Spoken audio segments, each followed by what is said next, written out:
Hey everyone, I hope you are doing good and staying safe. In this video, we are going to take a look at network access control list. So going back to a diagram, we had this small concept over here where we would like to have a network access control list for our public subnet and a network access control list for our private subnet. By the end of this video, you will get really good clarity into what NACLs are all about. So let me just escape from the screen and go back to my VPC console of network access control list. So over here, since we created the VPC and we created the subnets, which was our custom VPC, by default, we have a network access control list that has both the subnets associated with it, which means the private and the public subnet are both associated with this NACL. But we don't want that. We would like to have a NACL for the public subnets. We would like to have a NACL for the private subnets so that we have more control in regards to what traffic we would allow for the public subnet and what traffic we would allow for the private subnet. But before that, what is a NACL? A NACL is a network access control list. It's part of network security that sits on your subnet layer. So it allows traffic or it denies traffic. It is stateless in nature. Since it's stateless in nature, you have to add both inbound and outbound rules for your network access control list. And the other thing to remember in terms of network access control list is it works based on a rule priority order. So if there is a rule 99 that says allow all traffic, and there's a rule 100 that says deny all traffic will be allowed. So based on the rule priority order, all of your traffic is being determined. So where would you use an NACL and for what reason? You would use an NACL, let's say, for example, that you are working from home right now during the COVID era, and your organization has a set of resources in the VPC. You should not SSH from your house. You should connect to a VPN and then you should SSH into all of your resources that you have within your network. How do you ensure that you control that? You can specify and allow traffic in your NACL in inbound for port 22 to say it should only come from this range of IP addresses. But if it comes from the other range of IP addresses, you would deny that traffic.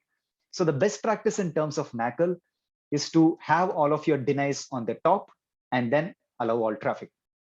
So let's take a look at creating another NACL for our public subnet and a NACL for our private subnet. So I'm going to reutilize the main NACL, which has been created when the VPC has been created for the private subnet. And I'm going to create a new network access control list for the public subnet. So let's create a new NACL first. I'm going to call it as my public subnet NACL. I'm going to choose the VPC, which is my custom VPC. I'm going to scroll down and click on create. So now to this custom NACL, which I've created right now, I'm going to associate, when you click on the drop down, you get this subnet associations. I'm going to associate my public subnet to this NACL. So by default, my main NACL that was created when the VPC was created has the private subnet associated with it. Now let's take a look at the routes, the inbound rules.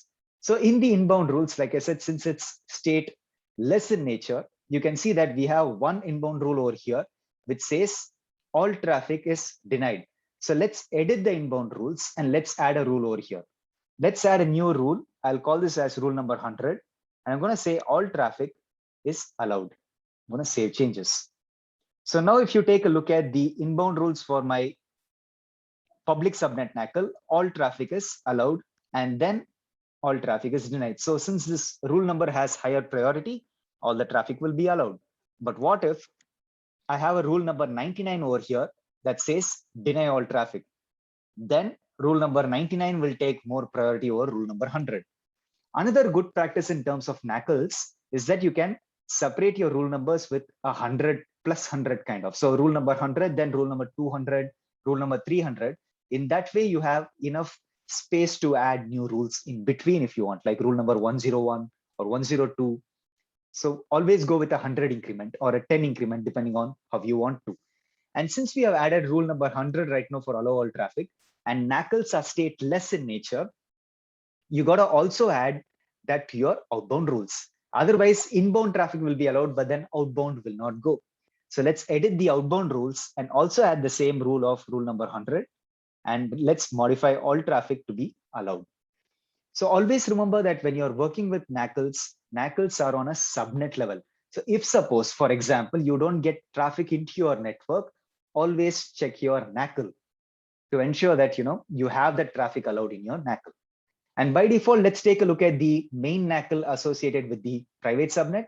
It would already have inbound rules, which is rule number 100 to allow all traffic, and the outbound rule also rule number 100 to allow all traffic.